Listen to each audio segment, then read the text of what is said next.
हम एक बार फिर से रूबरू कर रहे हैं तेजिंदर सिंह वालिया जी को। वालिया साहब, हम आपसे जानना चाहते हैं कि आपने जो ये अपनी दूसरी पारी की शुरुआत की, जिसे हम कहते हैं सेवानिवृत्त होने के बाद जो आपने ये दीप एक्सप्रेस न्यूज चैनल शुरू किया, इस चैनल को शुरू करने के पीछे आपका मकसद क्या था? बेदी साहब, फिर दिल को छू लेने वाली गहराइयों से आपने बात की कि मकसद क्या था। मैं बताऊं आपको कि मुझे शुरू से ही पत्रकारिता का तो शौक रहा, और उसके बाद ये चैनल का जो मेरे दिमाग में बात आई कि पांचों उंगलियां बराबर नहीं होती। बेदी साहब, मैं यहाँ से बात शुरू करूँगा। मैं थोड़ा पीछे जाऊं कि हमारे जो मेरा छोटा ब्रदर है कमलजीत, उसके पास थोड़ी पुरानी बात, तो शराब के ठेके का भी काम किया, ठेके रहे हैं शराब के हमारे पास। तो अमूमन कई बार मैं बैठ जाता था, देखता था। मैं फिर ये बात कह रहा हूँ, पांचों उंगली बराबर नहीं होती। तो मैं देखा कई वहाँ पत्रकार आते थे कि जी मैं पत्रकार हूँ, मुझे ये दे दो, मुझे डिस्काउंट दे दो, या फलाना ऐसे ऐसे कई जगह मैंने देखा। तो मुझे लगा ये क्या पत्रकार, क्या शय, क्या क्यों, मैं आप भी, मुझे जो ठीक नहीं लगी कई बातें। अलग अलग जगह में जाता, कई बार कुछ देखता कि गवर्नमेंट जॉब में भी रहा हूँ, ऑफिसर भी रहा हूँ, वहाँ भी देखा जैसे पत्रकार आते थे कि जी ये कर लो, वो कर लो, इस तरह की बातें कि पैकेट दे दो, पैकेट ले जाओ। करना भी पड़ा, उस परमात्मा से डर के मैं बात कर रहा हूँ कि ऊपर से आदेश आ जाता था, चल यार टालो इनको। कई बहुत अच्छे पत्रकार हैं, बहुत अच्छी खबरें लिखते हैं, लेकिन बीच में कहते हैं ना, एक मछली सारे जल को कई बार गंदा कर देती है। तो मैंने अम्बाला में भी देखा, अम्बाला में जब थे तो बात चलती थी अमूमन के पत्रकारों की एक भाषा थी या है कि उसकी मंजी ठोक दो, ऐसी ऐसी बातें होनी, या आज मोर कहाँ बैठेगा, इन द सेंस कि आज रोटी कहाँ रात की खाएंगे, इस तरह की बातें पत्रकार मैंने देखा। मैं कहा येलोइज्म ज्यादा हो गया है, पीठ पत्रकारिता हावी हो रही थी, हैवी हो रही थी। अम्बाला में बहुत अच्छे पत्रकार हैं। अम्बाला में अगर हम बात करें, हीरानाई शर्मा जी पत्रकार रहे हैं, आपके दिवाकर साहब हैं अम्बाला कैंट में, आपके ढिल्लों साहब हैं पंजाबी पत्रकारिता में, आपके अम्बाला में भी कई पत्रकार हैं जो बहुत बढ़िया काम कर रहे हैं। उनमें बेशक आप सुमन जी का अपने हिसाब से नाम ले सकते हो, कई हैं जो ठीक कार्य कर रहे हैं, लेकिन कई ऐसे पत्रकार हैं जो मुझे जो शायद लगा कि भी पत्रकारिता में, खास तौर पर अगर हम बात करें इलेक्ट्रॉनिक्स मीडिया की, मैं बात करूं, इसमें आजकल क्या हो गया, कैमरा उठा के या मोबाइल उठा के ये हो गया वो हो गया, चलो हर एक अपना काम कर रहा है। मुझे लगा कि हम इसको एक अलग छवि बना के, कि साफ सुथरी छवि बना के हम निकलें, कोशिश है हमारी, ये मेरी कोशिश थी। इसी के लिए मैंने एक साफ सुथरे अक्स के बंदे हैं हमारे साथ। अब मैं नाम आपका नाम लूँ या किसी का नाम लूँ, ये लगेगा हम अपनी बढ़ियाई आप कर रहे हैं। तो उससे हटके मैं बात करना चाहता हूँ कि ये एम है कि भाई ना कहूँ से दोस्ती, ना कहूँ से प्यार, के जो सच का दर्पण दीप एक्सप्रेस न्यूज़ हम लेके चले हैं, इसी मकसद से मैं चला हूँ। कोई किसी तरह का कोई हमें लालच नहीं है, कोई हमें ये नहीं कि भाई हमने ये करना है वो करना है। हमें जो ठीक लगता है समाज की बुराइयों को दूर करने के लिए मैंने ये बीड़ा उठाया है, जिसमें आप लोगों का प्यार, आप लोगों का सहयोग मेरे साथ है और मिल रहा है, चल रहा है। वालिया जी, कुछ ऐसा भी रहा आपकी ये जीवन में कि आप करना चाहते थे लेकिन कर नहीं पाए उस काम को? कुछ कमी, कुछ कोई ऐसी बात है जो आप हमारे दर्शकों से शेयर करना चाहेंगे? बेदी साहब, मेरे हिसाब से कि हर एक आदमी जो होता है वो जब जन्म लेता है, जन्म के बाद वो पैदल चलना शुरू होता है। जब वो पैदल चलता है, वो जो साइकिल वाले को देखता है उसको ये लगता है कि मेरे पास साइकिल आ जाए। जब वो साइकिल पे चलने लगता है उसको स्कूटर वाला नजर आता है। जब स्कूटर वाला को देखता है उसको ये लगता है कार आ जाए। जब कार पे लगता है उसको लगता है कि मैं अब जहाज में घूमूं।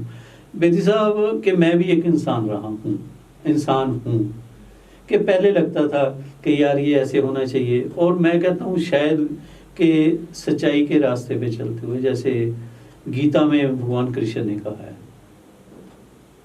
कर्म किए जा, फल की इच्छा ना रख, फल अपने आप परमात्मा देता है। बेदी साहब, मैंने आपको अपनी लाइफ हिस्ट्री बताई कि जिसके शुरू में बचपन में ही माँ और बाप का एक का प्यार मिला हो, ठीक है, चलो रिश्तेदारों ने सभी ने प्यार दिया, लेकिन कहीं एक टीस सी कमी महसूस होती है, अब उठता है। तो उस प्रभु ने बहुत कुछ दिया। और मैंने ये बेदी साहब एक चीज़ मैं और बताऊं कि आपने कहा कोई इच्छा कि एक मृत्यु की इच्छा होती है आदमी की, मैं वो भी देख चुका हूँ। अभी पीछे मुझे हार्ट की प्रॉब्लम हुई और डॉक्टरों ने सभी ने जवाब दे दिया था, पोटी के अंदर मेरा ऑपरेशन हुआ, बाईपास सर्जरी हुई, सर्जरी भी जब कामयाब डॉक्टरों ने हाथ खड़े कर दिए, फिर मेरे यहाँ पे डिवाइस डला। चलो उस वक्त मैंने मौत को बहुत करीब से देखा और मुझे लगा कि मेरा ये दूसरा जन्म हुआ है। दूसरा जन्म जब आदमी का हो जाए उसकी आंखों के सामने ही, तो फिर इच्छा नहीं कोई रहती, फिर वो ये होता है कि जो मेरे से बन पाए किसी का ठीक करना चाहिए। लाइफ है आदमी की, बहुत कुछ शायद मेरे से नुकसान भी लोगों के नहीं, मेरे को लगता है कि जो आपने जीवन में अच्छे काम किए थे उसके फलस्वरूप ही आज आप स्टूडियो में बैठकर जो है वो इंटरव्यू दे रहे हैं। आपने वो जो फेज था एक जिसको क्रिटिकल फेज कहते हैं, जो आपने हॉस्पिटल में बिताया, उससे आप बाहर निकल आए और मुझे पूरी उम्मीद है कि जो आपने अच्छे काम किए हैं उसके फलस्वरूप आप जो ये दीप एक्सप्रेस न्यूज को चला रहे हैं इसे और भी बढ़िया ढंग से चलाएंगे। यहाँ मैं आपकी बात पब्लिक तक दूसरी तरह लेके जाऊंगा, अपने व्यूअर्स तक, कि आपने कहा कि आपके अच्छे कामों ने आपको बचा लिया, शायद मेरे कोई माड़े कामों ने मुझे वहां तक पहुंचाया होगा।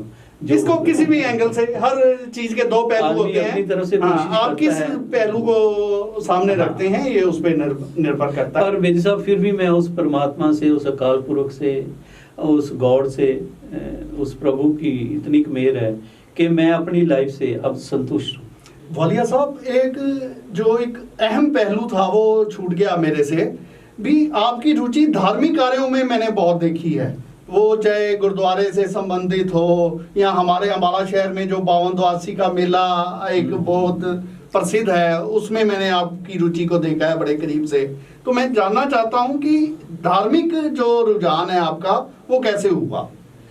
बेदी साहब, बिल्कुल ठीक आपने कहा कि धार्मिक रुझान का ऐसा है कि मैं बहुत छोटा था तो उस वक्त मेरे दादाजी और मेरी दादी जी जो थे, हमारे पास मेरे घर में एक भगवत पुराण है पंजाबी का एडिशन, जो बहुत पहले 1896 का 1896 की जो उस पे जिल्दबंदी है वो है।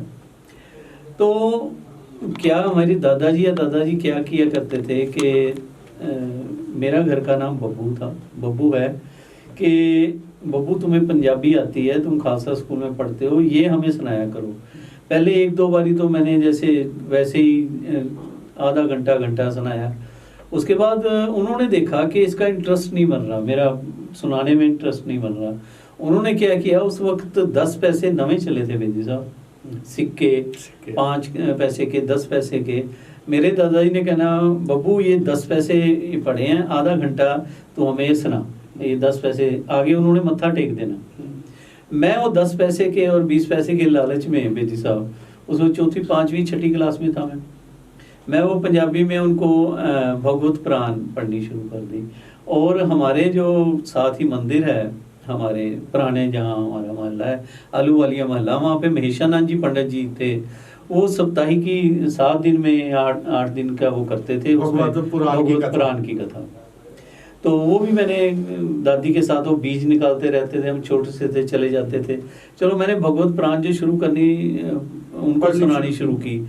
बेदी साहब 8 बार मैंने कंटिन्यू 8 बार, जैसे भोग पै जाना, कभी 1 महीने में सुना देनी, कभी 2 महीने में, कभी 1 महीने से तो ज़्यादा ही समय मैं लेता था।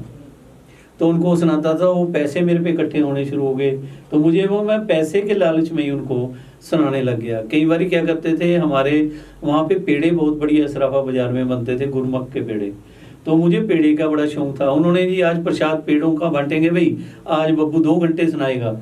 तो पेड़ों के लालच में मैंने पौने घंटा, सवा घंटा, फिर 2 घंटे तक मैं सुनाता था। तो मुझे एक किस्म का, अगर हम कहें जुबानी याद है कि श्रीमद् भगवत पुराण में 666 उसके पन्ने हैं, जिसमें 12 सिकंद हैं, 336 अध्याय हैं, और तीसरे स्कंद में मारकंडा ऋषि जी की सारी कथा है। 10वें स्कंद के भगवान कृष्ण जी की पूरी लीला है। मतलब ये बातें, इसी तरह श्री गुरु ग्रंथ साहब का हमारे मोहल्ले में गुरुद्वारा है, वहाँ पे दादाजी के साथ जाना। तो श्री गुरु खालसा स्कूल में पढ़ने की वजह से, जैसे गुरु ग्रंथ साहब के अंदर 1430 अंग हैं, उनमें हमारे 6 गुरुओं की, 11 भक्तों की, 15 भक्तों की और 3 कीर्तनियों की बाणी दर्ज है। उसके अंदर भी जैसे सारा, अब हम एक बार बात चल पड़ी, सिर्फ आधे मिनट में मैं बात अपनी ये आपकी ख़त्म करूँगा। अम्बाला में स्वामी महामंडलेश्वर अवधेशानंद जी हैं, जो अब तो नेशनल इंटरनेशनल लेवल फेम के हैं। उनका मैं पुरानी बात बता रहा हूँ, कीर्ति प्रसाद जैन जी के साथ मुझे मिलने का मौका, सौभाग्य प्राप्त हुआ उनके दर्शन करने का। तो उस वक्त एशियन की तरफ से हम लाइव प्रोग्राम दिखाया करते थे। मेरे साथ संजय वालिया हमारे थे, वो कैमरामैन थे, वो गए। राजेश बिल्ला जी थे हमारे, जो आप भी हैं हमारे साथ, उनको भी पता है, वो भी साथ थे। वो वहाँ बात चल पड़ी, उन्होंने पता नहीं किस मूड में कहा कि भाई भगवत पुराण की कथा है, आप लोग इसको लाइव दिखाएंगे। तो मुझसे पूछने लगे, हाँ जी सरदार जी, आपको पता है भगवत पुराण क्या होता है? तो वहाँ ऐसी बात चली।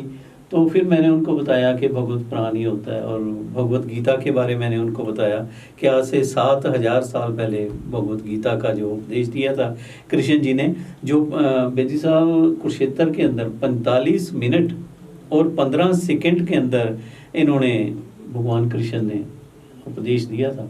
45 मिनट और 15 सेकंड का, जो हमारे हिस्टोरियन बताते हैं, जो हमारे वेद व्यास जी की जैसे गद्दी चलती है वो बताते हैं। इसके अंदर 18 अध्याय हैं भगवत, अगर हम गीता की बात करें, और 18 अध्याय में 700 श्लोक हैं वेद साहब। इसके अंदर 700 श्लोकों में अगर हम बात करें, इसके अंदर अर्जुन को जो उपदेश दिया कृष्ण जी ने, कृष्ण महाराज जी के 574 श्लोक हैं। और इसके अंदर धृतराष्ट्र का भी 1 श्लोक है। इसके अंदर 40 श्लोक जो हैं वो संजय जी के हैं। और इसी तरह अगर हम बात करें अर्जुन जी के 85 श्लोक हैं, जो कुल 700 श्लोक गीता जी के अंदर हैं। मतलब ये मुझे क्यूरियोसिटी सी रही वाल्मीकि भगवान जी के रामायण के बारे। अब आप हैरान होंगे, अम्बाला में 1905 में सबसे पहले वाल्मीकि भगवान का मंदिर जो बना था नॉर्दर्न इंडिया में, वो अम्बाला में बना था। इसी तरह जो रविदास जी का जैन कॉलेज के बैक साइड पे मंदिर है, वो शायद आपको मैं नई चीज़ बता रहा हूँ, वो जो ज़मीन है वो हमारे अलवालिया बरादरी की ज़मीन है, जो जिसमें वो मंदिर रविदास जी का मंदिर बना। मेरे को याद आ रहा है कि ये जो खालसा स्कूल का निर्माण हुआ है, इसकी जमीन भी जो है आपकी बिरादरी से, मैं आपको बताऊं, जो हमारा पुराना खालसा स्कूल है और बड़ा खालसा स्कूल जिसको हम बोलते थे, इसकी हमारी बिरादरी में सरदार प्रधान सिंह जी हुए हैं, जिनके बेटे तजिंदर सिंह और जोगिंदर सिंह, उनके बच्चों का नाम हुआ है। आगे उनकी कर्नल साहब, कैप्टन इंद्रजीत सिंह और कर्नल MS वालिया, जो अब भी कचहरियों के बैक साइड पे जिनकी कोठी है, उनके परिवार की ये कुछ ज़मीन थी, जो गुरुद्वारा नहीं, बाशी बाग में भी उनकी ज़मीन आई हुई है, जो गुरुद्वारा साहब की जगह है। उन्होंने डोनेट तो परमात्मा की है ज़मीन, मतलब उनकी ज़मीन थी। इसी तरह जो छोटा खासा स्कूल है, वो सारा अलू वालियों की ज़मीन थी, पत्ती कलाला की, वो सारी ज़मीन डोनेट की हुई है हमारी बिरादरी की। ऐसे चलता रहा। और अम्बाला का अगर हम आर्या स्कूल की बात करें, बेसाब आर्या स्कूल का जो उद्घाटन किया था, जो नींव पत्थर रखा था, वो लाला लाजपत राय जी ने रखा था 1895 में। और अम्बाला का जो कांग्रेस भवन है जिसकी हम बात करें, जो नदी महल्ला में बना है, इसका जो नींव पत्थर है वो सुभाष चंद्र बोस ने रखा था। अम्बाला की तो वालिया साहब, आपने हिस्ट्री पे बहुत खोज की है, और मेरे को लगता है कि अम्बाला के दर्शकों को शायद अम्बाला की इस हिस्ट्री के बारे में अभी भी जानकारी नहीं है। तो मैं आपसे रिक्वेस्ट करता हूं कि अब आपने चैनल भी शुरू कर लिया है, तो आप अम्बाला की हिस्ट्री पर भी एक कोई ऐसी डॉक्यूमेंट्री बनाएं जिससे लोग अब इलेक्ट्रॉनिक मीडिया के माध्यम से इस इतिहास से रूबरू हो सकें। आपसे हमने अपने कार्यक्रम रूबरू में बातचीत की, ये आपके ही चैनल पे आपके ही कार्यक्रम का एक हिस्सा है, और मुझे इस बात का गर्व है कि आपकी इस इंटरव्यू को करने का आपने मुझे सौभाग्य दिया। यहाँ तक लेके आने में कई लोगों का भी सहयोग। तो मैं जानना चाहता हूँ कि आपकी जो ये एक इमेज बनी एक आपकी प्रतिभाएं जो इतनी बहुमुखी प्रतिभाएं हैं उभर कर सामने आई, इसमें आप किनका धन्यवाद करना चाहेंगे? आपने कुछ लोगों का तो अपने इंटरव्यू के दौरान किया भी है, लेकिन अगर कोई नाम रह गया हो तो आप उनका जिक्र कर सकते हैं। और लास्ट में एक संदेश जो है आप हमारे दर्शकों को जरूर दें। बेदी साहब, आपने गागर में सागर वाली बात कर दी आखिर में आके, कि सबसे मैं 2-3 बातें आपने रखी जिनका मैं कोशिश करूँगा अपने व्यूअर्स को जवाब देने की, कि मैं इस हैसियत में तो नहीं कि जवाब दूँ, बात करने की मैं कोशिश करूँगा। आपने कहा कि अम्बाला के जो आपने लिखने की बात की, डॉक्यूमेंट्री की बात की, उसमें मैं सबसे पहले आप ही से रिक्वेस्ट करूँगा, आपके सहयोग के बिना ये नहीं होगी। अगर आप जैसे भाइयों का सहयोग इसमें मिले तो हम बहुत जल्दी ये प्रोजेक्ट शुरू कर लेंगे। और दूसरी आपने बात की कि किन लोगों का सहयोग रहा। मैं एक चीज़ कहूँगा बेदी साहब, जन्म से ही मुझे सहयोग मिला अम्बाला की इस पवित्र धरती का। मेरा जन्म मिशन हॉस्पिटल अम्बाला शहर का है, और मिशन हॉस्पिटल एक मिशनरी है, वहाँ पे मेरा जन्म हुआ। उसके बाद माँ अंबिका का आशीर्वाद और अम्बाला की पवित्र धरती का आशीर्वाद मेरे साथ है। और उसमें आगे चल के बेदी साहब समय समय पर मुझे यार दोस्त, मेरे गाइड, मेरे मित्र, मेरे सखा सब ऐसे मिलते रहे जिन्होंने मेरे पैर पैर पे मेरी मदद की। और बेदी साहब, सबसे ज़्यादा मैं धन्यवाद करता हूँ अपने माता पिता का। पिता का साया तो मेरे सिर पे रहा, और माँ का दूर रहते हुए भी आशीर्वाद मेरे साथ आपके साथ था। और मेरे परिवार का, मेरे सभी रिश्तेदारों का, मेरी बुआ का, मेरी दादी का, सभी का। उसके बाद जब मैं बाहर निकला, बाहर निकलने के बाद सबसे पहले जो मेरा गुरु था, जब मैंने स्कूल में एडमिशन ली बेदी साहब खालसा स्कूल में, तो मुझे मेरे दादाजी छोड़ने गए मास्टर अमीर सिंह जी हुआ करते थे, जिन्होंने मुझे एक पताशा दिया था। वो मुझे अभी तक याद है कि ये पता है प्रसाद या मुंह मीठा कराने के लिए। तो मेरा पहले गुरु मास्टर अमीर सिंह जी थे, जिन्होंने मुझे उड़ा आड़ा सिखाया। उसके बाद मास्टर बाबू राम थे, जो 5वीं तक, जिन्होंने मुझे कलम घटनी और तख्ती लिखनी सिखाई, और जिन्होंने सबसे पहले मुझे उच्चारण सिखाया, मतलब उड़ा आड़ा का उच्चारण कैसे करना है। ABC हमें 5वीं में शुरू हुई थी, उन्होंने सिखाई थी। A for Apple, B for bat, ये चीज़ें जो उन्हीं से सीखा हूँ। उसके बाद तो फिर मास्टर बाबू सिंह एक हुए हैं खालसा, बड़े खालसा स्कूल में, वो मारते बहुत थे। उनकी मार मुझे याद है।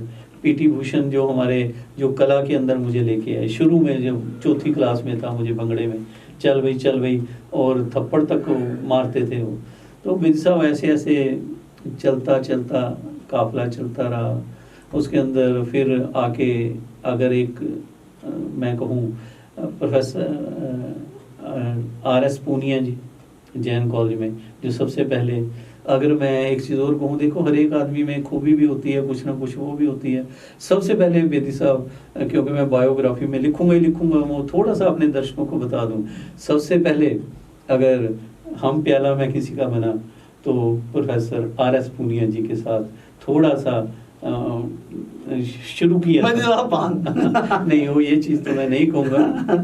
चलो मैं भी के उनके साथ, उन्हीं के आशीर्वाद से चलो चलता रहा। जी राजन प्रोफेसर आए, VS कुमार हमारे प्रोफेसर आए।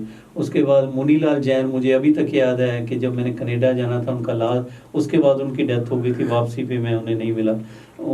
पासपोर्ट बनवाने में मेरे जैन कॉलेज का वो, और 2-3 दिन में उसको पता नहीं कैसे कुदरत ने जो किया, मुझे टोरंटो जाने का मौका मिला। फिर TR जैन प्रिंसिपल हुए, उन्होंने बहुत मुझे, और मैं कहूँगा शायद मेरी BA पास ही ना होती अगर TR जैन प्रिंसिपल ना होते, कि बहुत बड़ा योगदान BA पास कराने में, मेरे इंग्लिश का पेपर क्लियर कराने में। मेहनत तो मेरी थी, लिख तो मैं ही रहा था, लेकिन आशीर्वाद तो होता ही है। तो ऐसे मैंने BA क्लियर की, फिर मैंने लॉ कर ली। उसके बाद जर्नलिज्म का डिप्लोमा किया मैंने। और उससे ज़्यादा बेदी साहब फिर आके अगर हम बात करें, मेरी घरवाली या मेरे बच्चों की बीवी अर्धांगिनी मेरी, उसका दुपिंदर मैडम का, डॉक्टर दुपिंदर का बहुत बड़ा योगदान रहा। तो बेदी साहब ऐसे चलते चलते अगर हम बात करें सर्कल की, तो DS पूनिया जी का मैंने नाम लिया, मेहता जी का मैंने नाम लिया, जसमेर एडवोकेट का मैंने नाम लिया। और अगर हम बात करें, एक अभी पीछे उनकी डेथ हुई है, हमारी प्रिंसिपल मैम थे ज्योत्सना सचदेवा, वो मुझे भाई की तरह उन्होंने बहन की तरह एक प्यार दिया मुझे। और जब भी मुझे इंग्लिश में कहीं कमी, जब कई बार ऐसा होता है कि मैं अपनी मिसेस से भी कई बार वो रखता था, तो दीदी ये कैसे करना है, वो गाइड करती थी, बहुत अच्छी लेडीज़ थी वो। अभी पीछे उनकी डेथ हुई। इसी तरह रीना नागरथ प्रिंसिपल रहे हैं DAV सीनियर सेकेंडरी स्कूल के, वो उनका भी बहुत मुझे प्यार मिलता रहा, आशीर्वाद उनका भी समय समय मिलता रहा। इसी तरह MDSD के प्रिंसिपल मैडम आंगरा, किरण आंगरा, डॉक्टर किरण आंगरा, वो तो अभी तक डांट भी लेते हैं, तजिंदर ये ऐसे नहीं है, ऐसे कर लो, ऐसे नहीं ऐसे कर लो। तो इसी तरह अब रमन सूरी प्रिंसिपल हैं, उनका भी बहुत भाइयों के जैसा प्यार है। तो बेदी साहब लाइफ में बहुत लोग आए, RP सिंह एडवोकेट, उनका भी बहुत अच्छा योगदान भी रहा। और मेरे एक सीनियर एडवोकेट हैं हाई कोर्ट के, वो मैडम हैं मैडम जसदीप बैंस, बहुत अच्छी लेडीज़ हैं वो।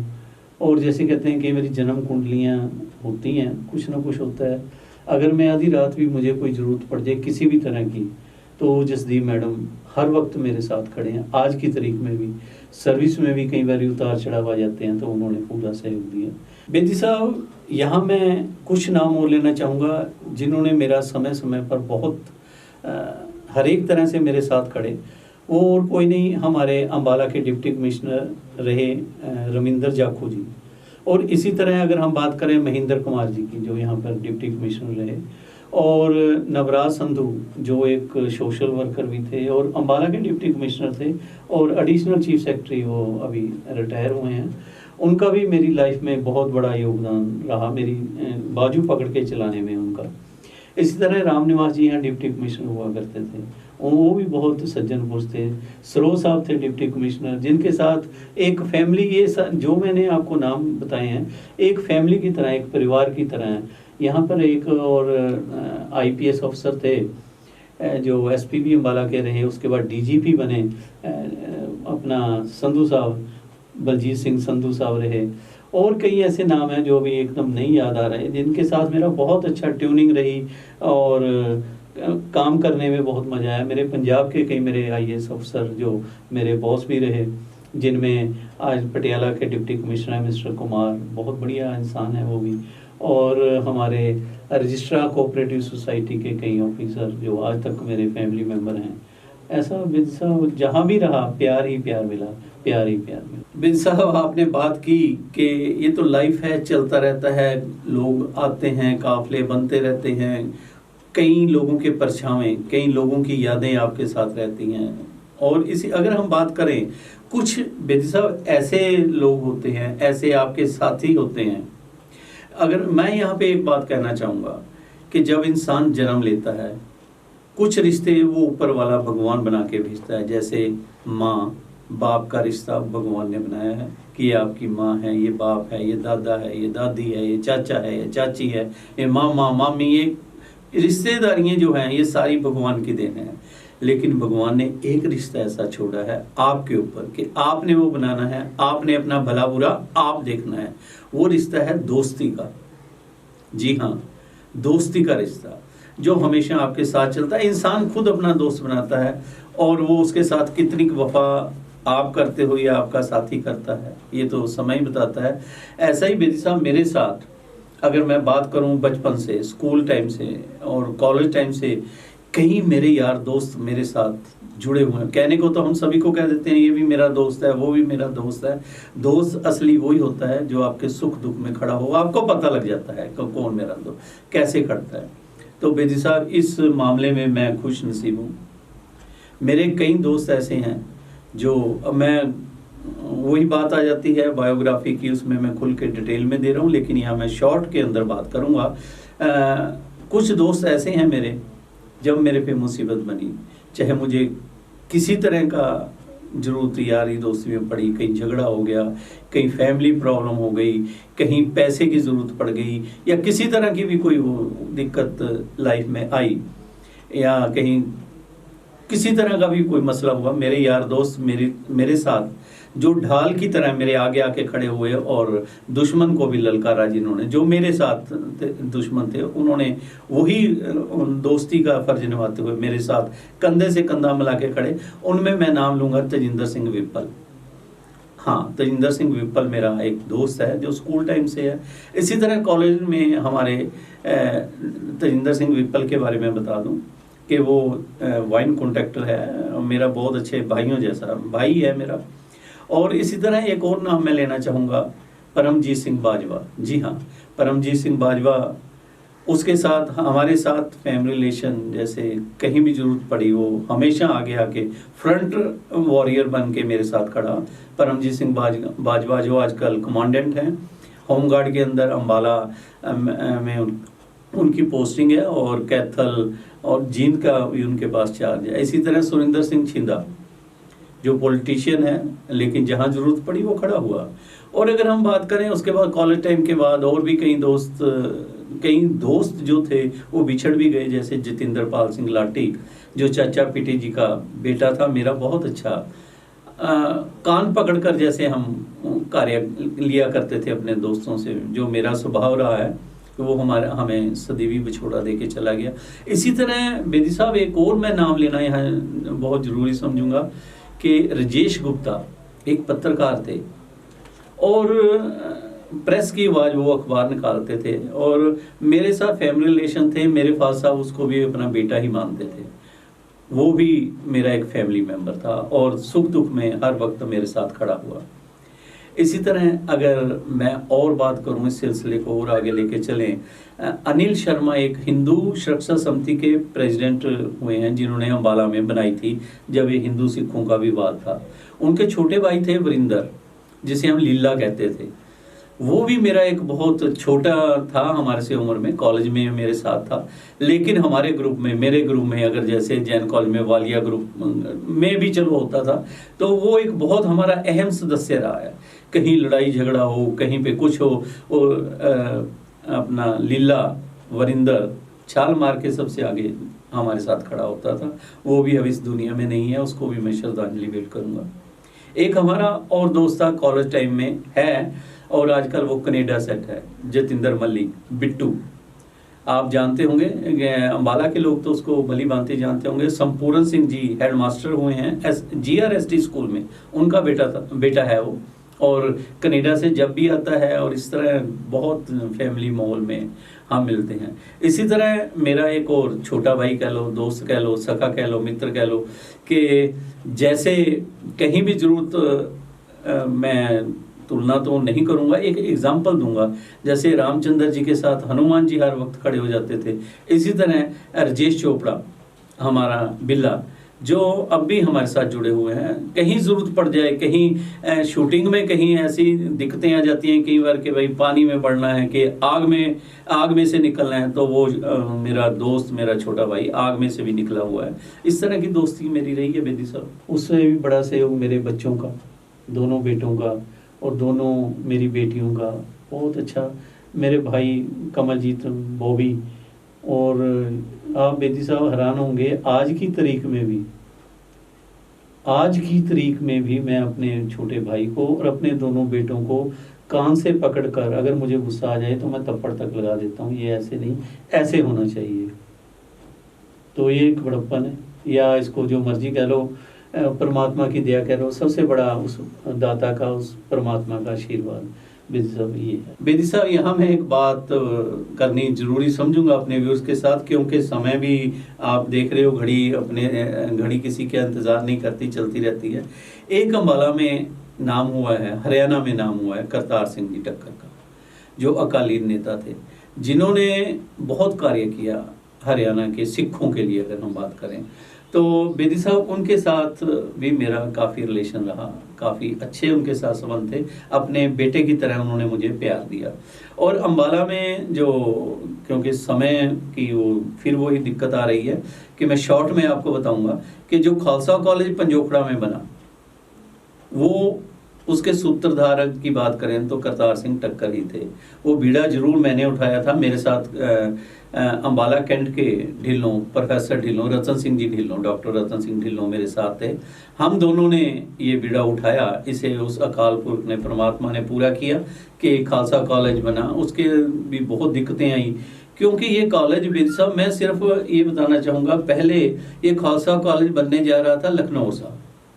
जब खालसा कॉलेज बनने की बात हुई तो सुखदेव सिंह गोविंदगढ़ जो लीडर हैं अकाली दल के और सीनियर वाइस प्रेसिडेंट हैं ऑल इंडिया लेवल के बादल अकाली दल में, उनके साथ जब बातचीत हुई तो उन्होंने लखनऊ साहब में जगह जो गुरुद्वारा साहब की थी उसकी बात चली, लेकिन सर्कमस्टांसेस कुछ ऐसे बने, पंजोखड़ा साहब गुरुद्वारा के साथ 22 एकड़ जमीन थी। उस वक्त टोड़ा साहब, गुरचरण सिंह जी टोड़ा, जो एक सिख कल्चर में मैं कहूँ एक ऐसी शख्सियत जो सदियों बाद पैदा होती है, टोड़ा साहब से मिलने का मुझे मौका टक्कर साहब के साथ ही मिला। बहुत अच्छे रिलेशन उनके साथ रहे। चंदू माजरा जी को भी ये सारा पता है, अपना प्रेम सिंह चंदू माजरा जी को। टोड़ा साहब एक ऐसी शख्सियत रहे। बेदी साहब जब मैं उनके घर मिलने गए हम कॉलेज के लिए, उनके जो घर है, घर अब भी है उनका पुरातन घर, जो पुराना घर है उसके अंदर कड़ियों की छत है। आप यहीं से अंदाजा लगा सकते हो कि कितनी ईमानदारी रही होगी उस वर्ल्ड वाइज सिख नेता के। तो टोड़ा साहब ने 22 एकड़ जो जगह थी गुरुद्वारा साहब की, वो कॉलेज के लिए दी और वो कॉलेज बना। बेदी साहब इसके साथ साथ मैं आपको ये भी बता दूं कि जो मंजी साहब के साथ स्कूल हैं, श्री हरगोविंद साहब पब्लिक स्कूल, उसमें भी मेरा बहुत बड़ा योगदान रहा है। चलो अब समय का अब देख रहे हैं, अच्छा चल रहा है स्कूल। उसके करतार सिंह टक्कर उसके प्रेसिडेंट थे। रणबीर सिंह फौजी जो आज भी उस स्कूल के साथ जुड़े हुए हैं, वो उसके मैनेजर थे और मैं उस स्कूल का सेक्रेटरी था। जब उस स्कूल के इंटरव्यू में बेसा बड़ी एक छोटा सा मैं इंस्टांस आपको बता रहा हूँ, जब प्रिंसिपल रखने थे उस स्कूल की तो इंटरव्यू में बहुत टीचर्स आई और उसमें करतार सिंह जी टक्कर, स्वर्गीय करतार सिंह जी टक्कर, रणवीर सिंह फौजी, मैं और प्यारा सिंह लैलपुरी जो अभी भी लैलपुर बस्ती में रहते हैं, बुजुर्ग हो गए हैं हमारे, हम तीन चार लोग हम बैठे थे। तो प्रिंसिपल की जब इंटरव्यू होने लगी तो जिस प्रिंसिपल को रखा, मैं उसी की बात करूंगा ज़्यादा डिटेल में ना जाते हुए, तो टक्कर साहब ने उनसे पूछा कि आपको 5 प्यारों के नाम पता है? वो बड़ी आश्चर्य से देखने लगी। उसके बाद टक्कर साहब, उन्होंने 5 प्यारे के नाम बता दिए। उसके बाद उन्होंने टक्कर साहब ने पूछा कि आपको 4 साहिबजादों के नाम आते हैं? तो वो प्रिंसिपल थी सुखमान कौर मैडम, प्रिंसिपल जिनको रखा गया था। तो वो कहने लगी कि टक्कर साहब ये नाम तो हमारे घर में मेरे बच्चों को भी मालूम है, मुझे आप प्रिंसिपल रख रहे हो, कोई प्रिंसिपल के ढंग का क्वेश्चन पूछे। तो खैर मैंने और फौजी साहब ने उनसे काफ़ी कुछ पूछा और सुखमान कौर को हमने वो फर्स्ट प्रिंसिपल वहाँ पे रखा था। इस तरह की कई यादें हैं जो मैं अपनी किताब में जरूर दूंगा। बिन साहब ये तो रही करतार सिंह टक्कर जी की बात। एक और अंबाला में बहुत महान शख्सियत हुई है और पूरे हिंदुस्तान में उसका भाजपा में नाम रहा है, वो है कीर्ति प्रसाद जैन, जिनकी बहुत बड़ी अंबाला को देन रही है एजुकेशन फील्ड के अंदर। कीर्ति प्रसाद जैन जी कई भाजपा के तो वो नेता थे ही थे, अंबाला म्यूनसिपल कॉरपोरेशन के वो चेयरमैन भी रहे हैं अपने टाइम में, बहुत कार्य उन्होंने किए।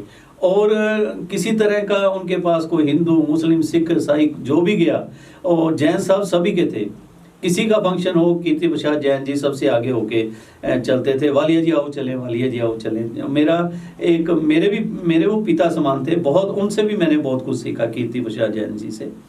और उन्होंने मुझे, आपको हैरानी होगी कि मैं तो एक सिख कम्युनिटी से, लोग समझते हैं मैं तो एक उस परमात्मा का एक अदना सा सिपाही हूँ। उन्होंने कई जैन संस्थाओं जो एजुकेशन संस्थाएं थी उनका मुझे मेंबर भी बनाया हुआ था कि भाई कोई एजुकेशन की बात हो, वालिया जी आप साथ चलो। जब एक छोटा सा इंस्टांस मुझे अभी भी याद है, कुरुक्षेत्र यूनिवर्सिटी में वाइस चांसलर हुआ करते थे, वो मेरे बहुत मित्र थे, दोस्त थे।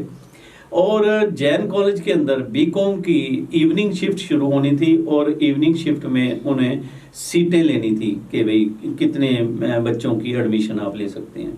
तो जैन साहब के साथ मैं ही गया था। चावला जी उस वक्त थे वाइस चांसलर कुरुक्षेत्र यूनिवर्सिटी के। तो चावला जी के साथ मैं, कीर्ति प्रसाद जैन जी बैठे, वहाँ पे बात हुई। और उस वक्त बेदी साहब मेरी बुक्स का जो उद्घाटन था, और चावला जी जो वाइस चांसलर कुरुक्षेत्र यूनिवर्सिटी के थे वो मेरे फंक्शन में आए थे और बहुत अच्छे इंसान थे।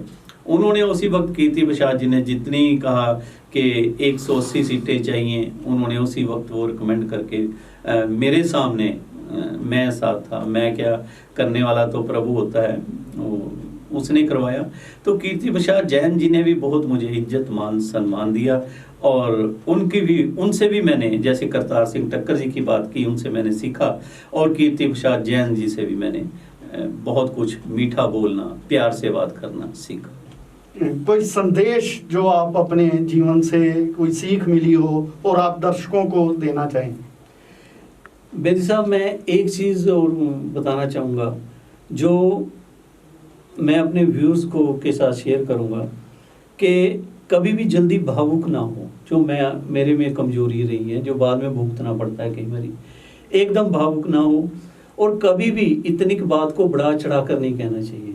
शुरू में मेरी भी आदत थी, कोई इतनी की बात होनी हो, ये हो गया, ये हो गया, ये हो गया, ऐसी बातें कई बारी बाद में जाकर आपको थोड़ा सा शर्मिंदा करती है, जो मेरे साथ भी कई जगह हुआ। भावुकता में फैसला नहीं लेना चाहिए। भावुकता में फैसला भी थोड़ा नहीं लेना चाहिए, उस पे विचार विमर्श करना चाहिए, और अपनी तरफ से आप हमेशा आदमी को, किसी को भी जो आपके साथ हैं, उसको साथ रखने की कोशिश करें। बाकी करने वाला खुदा, परमात्मा हो, काल पुरख हो, वाहिगुरु है। और इन्हीं शब्दों के साथ बेदी साहब, आप और कुछ पूछना चाहेंगे? नहीं, मैं सिर्फ लास्ट में परमपिता परमेश्वर से ये प्रार्थना करता हूँ कि वो वालिया साहब को सेहत बख्शें, तंदुरुस्ती बख्शें, और इनका जो आशीर्वाद है वो हमारे ऊपर, और इनके जो कामों का जो फायदा अम्बाला की जनता को मिल सकता है वो मिलता रहे। इसी कामना के साथ हम आपसे विदा लेते हैं।